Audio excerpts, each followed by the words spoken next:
नमस्कार दोस्तों। डिप्रेशन एक ऐसा खतरनाक मेंटल डिसऑर्डर है जिसका अगर सही से ट्रीटमेंट नहीं किया गया तो इंसान सुसाइड तक करने पर मजबूर हो जाता है।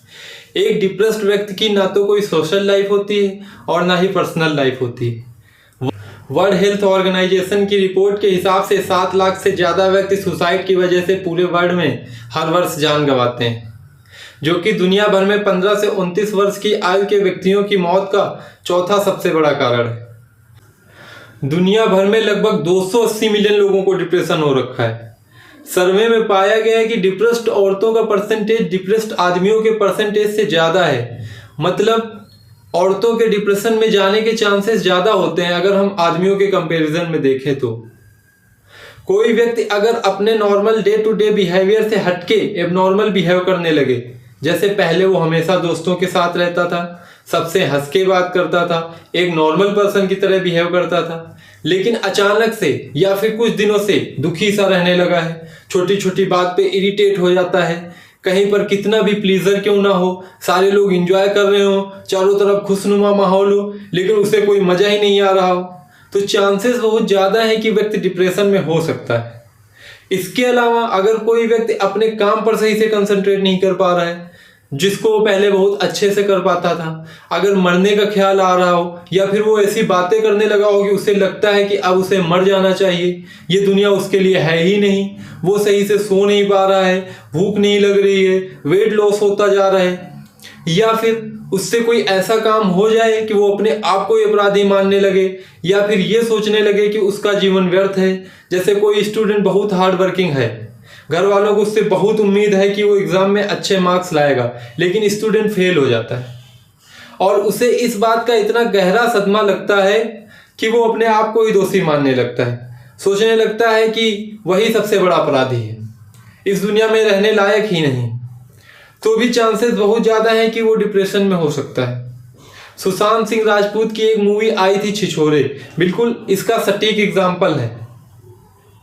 डिप्रेशन को और अच्छे से एनालाइज करने के लिए तरह तरह के सब टाइप्स में डिवाइड किया गया है, जैसे मेजर डिप्रेसिव डिसऑर्डर। अगर कोई व्यक्ति कम से कम 2 हफ्ते या उससे ज़्यादा दिनों तक डिप्रेशन में हो, जैसे दुखी रहने लगा हो, थका थका सा दिखता हो, निगेटिव बात करने लगा हो, या फिर सुसाइडियल थॉट्स आने लगे हों, किसी भी चीज़ में इंटरेस्ट नहीं आ रहा हो, इस तरह के डिप्रेशन को मेजर डिप्रेसिव डिसऑर्डर की कैटेगरी में रखा गया है। डिप्रेशन का एक और टाइप है बाइपोलर डिसऑर्डर। इसमें व्यक्ति अपने अंदर बहुत ज़्यादा एनर्जी महसूस करने लगता है, नॉर्मल से ज़्यादा बोलने लगता है, काफ़ी ज़्यादा हाइपर एक्टिव हो जाता है, उसका बिहेवियर दूसरों के लिए तो खतरा होता ही है, साथ साथ अपने लिए भी खतरनाक हो जाता है।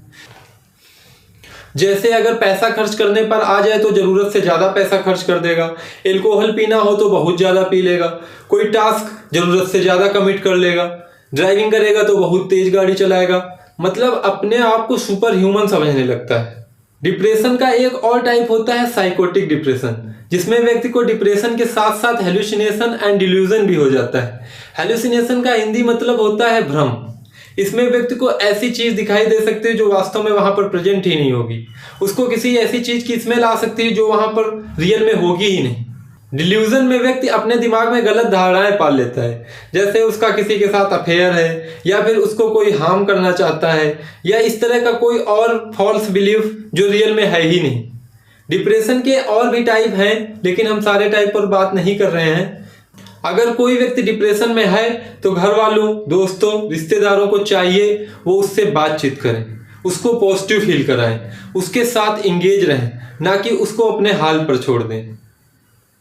डिप्रेशन को ट्रीट करने के लिए कई तरह के डिफरेंट अप्रोचेस फॉलो किए जाते हैं, जैसे मेडिकेशन। इसमें कई तरह के एंटी डिप्रेसेंट दिए जाते हैं, उसकी लाइफ स्टाइल को चेंज किया जाता है, जैसे डेली एक्सरसाइज, हेल्दी डाइट्स, उसकी स्लीप साइकिल को सही करना, योगा जैसी लाइफ स्टाइल से जुड़ी चीज़ों को इंक्लूड किया जाता है। उसको साइकोथेरेपी देकर, जिसमें एक साइकोलॉजिस्ट उसकी काउंसलिंग करता है, उसको पॉजिटिव फील कराता है, उससे बातचीत करता है। कुछ दिनों पहले कोटा फैक्ट्री वेब सीरीज का एक नया सीजन आया था, उसमें जीतू भैया भी डिप्रेशन में चले जाते हैं। अगर किसी ने देखी है तो वो एक अच्छे तरीके से रिलेट कर पाएगा। लोगों में एक बहुत बड़ा मिसकॉन्सेप्शन है, लोग डे टू डे लाइफ में मूड ऑन ऑफ होने को ही डिप्रेशन मान लेते हैं, लेकिन ऐसा नहीं है। अगर कोई व्यक्ति एक लंबे समय से मेंटल डिसऑर्डर की स्टेट से गुजर रहा हो, कम से कम 2 हफ्ते, तो ही हम कह सकते हैं कि वो व्यक्ति डिप्रेशन में हो सकता है। इन सब चीज़ों से हटकर कुछ लोग ये भी कहते हुए मिल जाएंगे कि डिप्रेशन कुछ होता ही नहीं है। मैं नहीं मानता कि डिप्रेशन होता है, ये सब चीज़ें बकवास हैं। तो मैं उनसे बस यही कहना चाहता हूँ कि एक बार WHO और national institute of mental health की साइट पर चले जाएं। वहाँ पर अलग से ही डेडिकेटेड पेज बना रखा है डिप्रेशन पर। सुशांत सिंह राजपूत ने डिप्रेशन में आकर 14 जून 2020 को सुसाइड कर लिया था, जिन्होंने छिछोरे जैसी ब्लॉकबस्टर मूवी डिप्रेशन को लेकर बनाई थी।